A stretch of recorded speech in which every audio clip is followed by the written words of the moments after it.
pergunta melhor. É. Tá bom. O que você ia perguntar?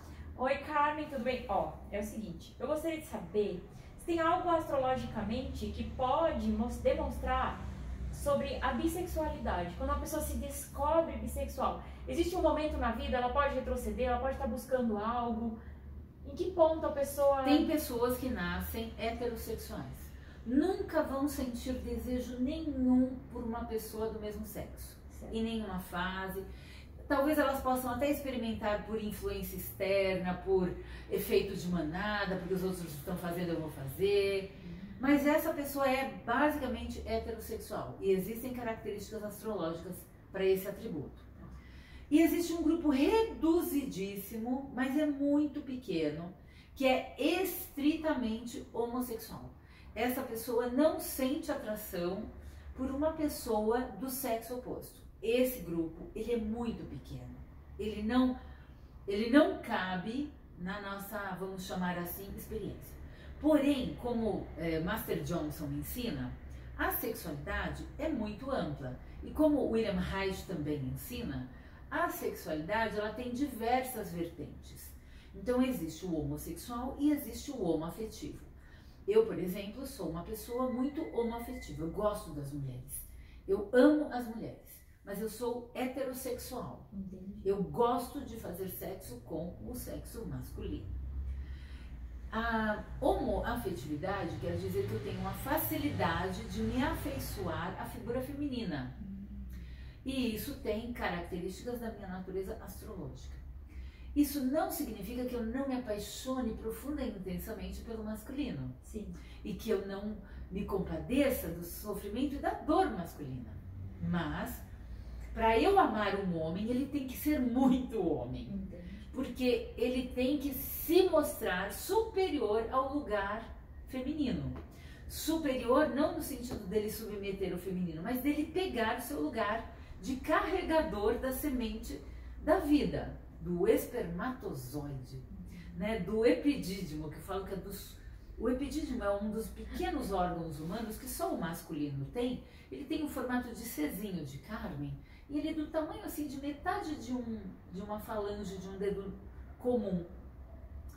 E ele faz um Czinho, e ele faz o espermatozoide. É ali que guarda, na cosmovisão e na cosmoanálise, a semente da vida. Só que essa semente da vida é anterior à biologia. Sim. Ela é anterior porque ela é no desejo. Então, respondendo a sua pergunta, a sexualidade de uma pessoa ela não é definida apenas pelo seu mapa astrológico. Existem circunstâncias que podem furtar, roubar o direito à sexualidade. Por exemplo, uma criança que é violentada, que é violada ou que é experimentada sexualmente, ela está tendo o seu futuro bom roubado, furtado. Sim. Porque nenhuma criança nasceu para fazer sexo. Nenhuma criança. E isso E pode... uma experiência, veja bem, mas o mapa é tendencioso a passar por pedofilia.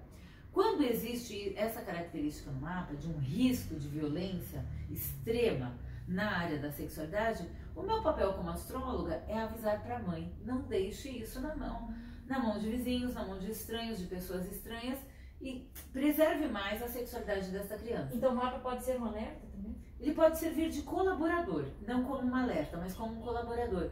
Porque, por exemplo, o que faz uma pessoa atacar sexualmente outra pessoa, e eu ainda estou na questão da sexualidade, é o seu desvario não conscientizado.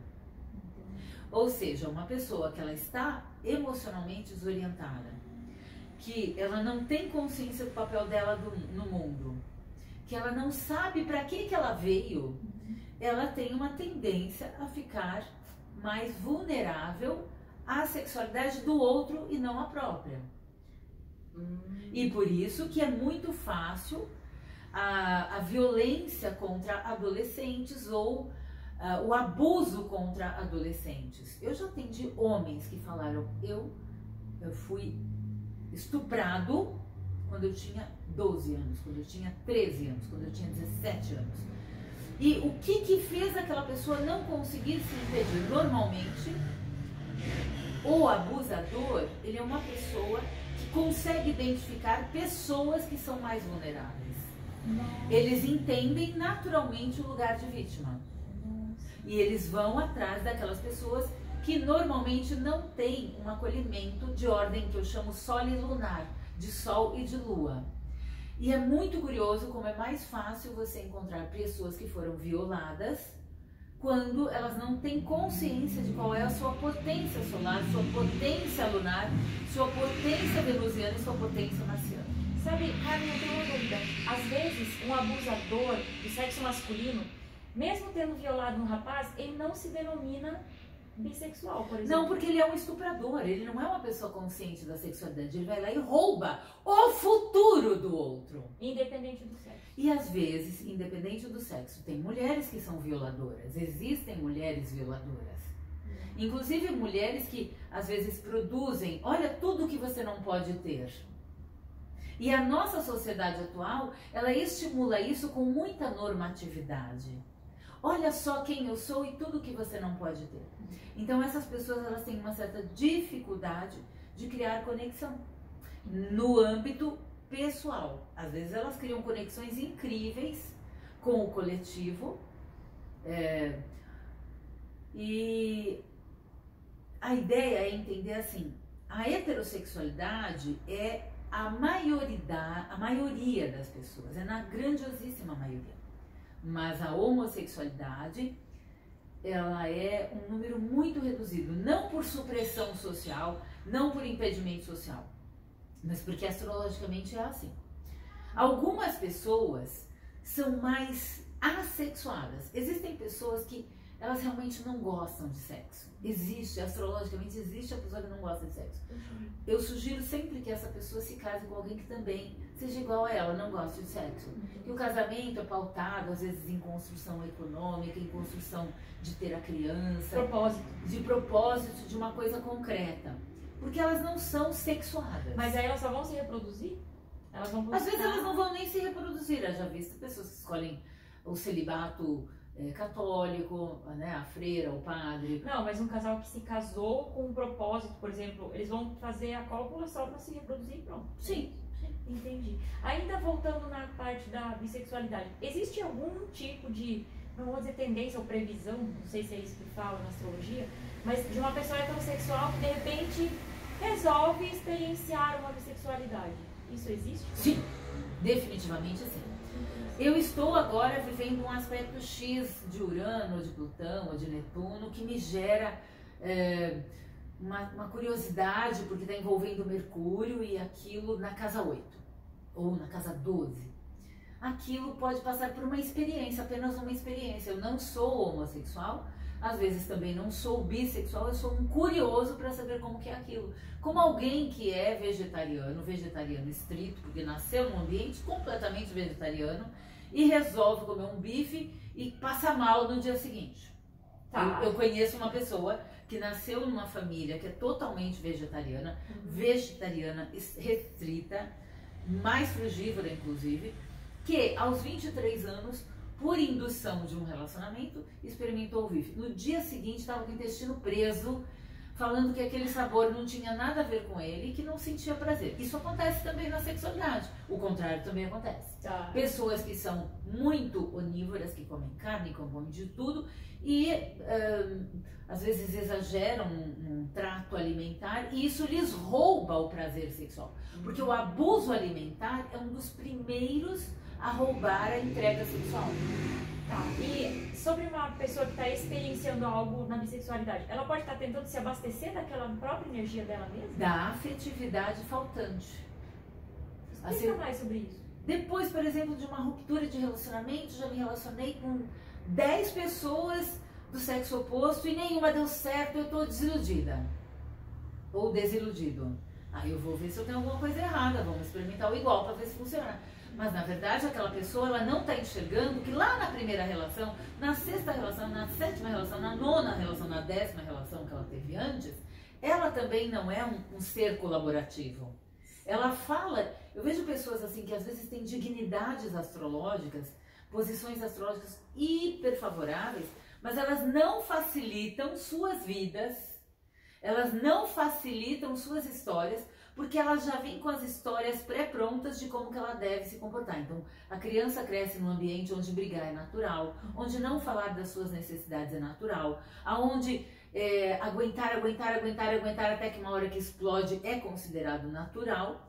E aí, então, essa pessoa não cria um ambiente acolhedor para a vida amorosa, conectada com a vida sexual. Tanto que existem pessoas, e isso não é um fator astrológico, são pessoas dissociadas, que elas estão muitas vezes fugindo de suas naturezas astrológicas, que amor é para uns, sexo é com outros. Estas pessoas, elas estão chamadas com síndromes dissociativas. Qual seria? Aí seria uma conversa mais longa, talvez com um psicanalista, talvez com um psiquiatra, talvez com um bom astrólogo que entenda desses assuntos, que é uma coisa que me interessa muito, porque eu mesma sou uma pessoa com grandes questões dissociativas e eu precisei aprender a conectar isso. Sim. Então, para mim, a cosmoanálise e a astrologia, ela não é só um instrumento para eu saber, ariano, como você é corajoso, aquariano, como você é visionário. É um instrumento para eu saber quais são os recursos que eu tenho e quais são as pendências que eu tenho que eu preciso resolver. E sexualidade é apenas uma das 144 possibilidades de coisas que eu tenho para viver na vida. E o número 144 é proposital em relação ao número astrológico. Nós efetivamente temos 144 territórios para experimentar numa vida. Teoricamente, uma pessoa que salva e saiba se guardar, cuidar do próprio corpo, e seja muito respeitosa, ela tem grandes possibilidades, que eu acho que esses seres humanos são raríssimos, de viver 144 anos. Porque a cada ano você tem o seu inconsciente trazendo para a consciência uma nova oportunidade. Todo ano, uma criança, aos 12 anos, ela já tem 24 possibilidades de experiências. Caramba. Salvo isso que nem os astrólogos mesmo vivem 144 anos. Exatamente. Né? Mesmo com essa informação. Exatamente. Aliás, pouquíssimos astrólogos entendem essa informação.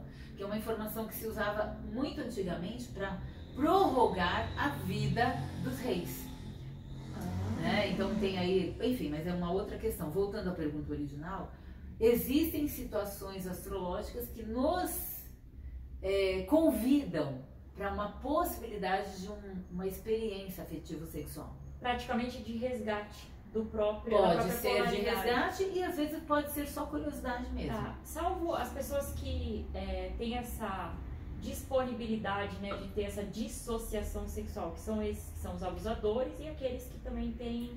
Eu coloco o seguinte, um abusador, ele normalmente é uma pessoa que fugiu do próprio mapa.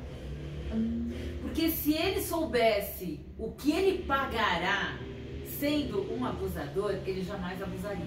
Mas geralmente são vítimas de outras vítimas, né? É a conversa que os malévolos contam, não é verdade. Entendi. Se você conversar com grandes psiquiatras, eles vão dizer que isso não é verdade. Então é nato da pessoa, um abusador... Não, um abusador é uma escolha errada.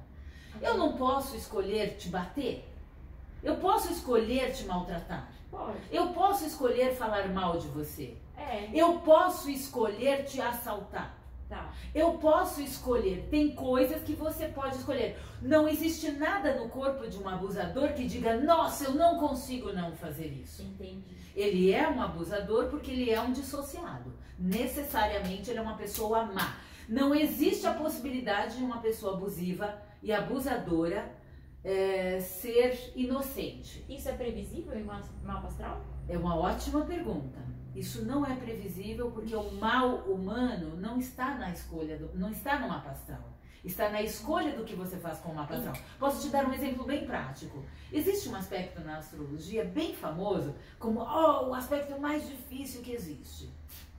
Plutão quadratura com Marte. É um aspecto efetivamente difícil. Ele é comum em cirurgiões bons, os grandes cirurgiões têm esse aspecto entre Plutão e Marte. Grandes dentistas, Nossa, que legal. açougueiros, Açougueiros e... assassinos. Nossa. Mas todo mundo que tem Marte quadratura com Plutão, vai ser um cirurgião? Vai ser um dentista? Vai ser um açougueiro? Vai ser um assassino? Não.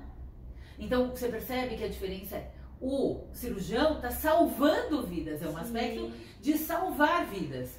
Mas se eu não sei que o meu trabalho e a minha ordem anímica de alma, anímico quer dizer de alma, é a vida, o mal pode preponderar. Por quê? Nós não somos só o mapa astral. Aqui em torno da gente tem um monte de coisas, inclusive diversas moléculas, gases nobres diversos, oxigênio, hidrogênio, a própria água, os próprios gases, gás carbônico, e aí tem também os fungos, as bactérias.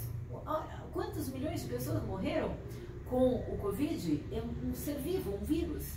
Porque existem os seres invisíveis que governam a nossa existência.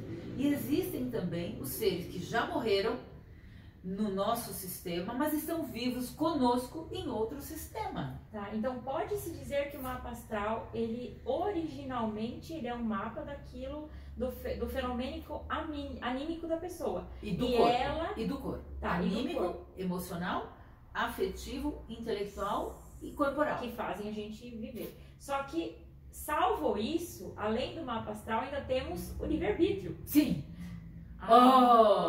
E tem um lugar no mapa astral, show de bola. E tem um lugar no mapa astral que é 1/12 de tudo que você pode escolher, que é o livre-arbítrio. E 1/12 de tudo que você pode viver é o puro livre-arbítrio. E a gente tem um lugar que a gente chama de casa 12 ou a casa do inconsciente. Por isso que é tão fundamental nós instruirmos o nosso inconsciente com o melhor possível da nossa própria natureza. E o que isso tem a ver com a Lilith? Isso já é outra pergunta e a gente vai pro próximo conversa. Tá bom. Gente, você viu que o gato foi e voltou? Ela foi e voltou, que bonitinha. Ai.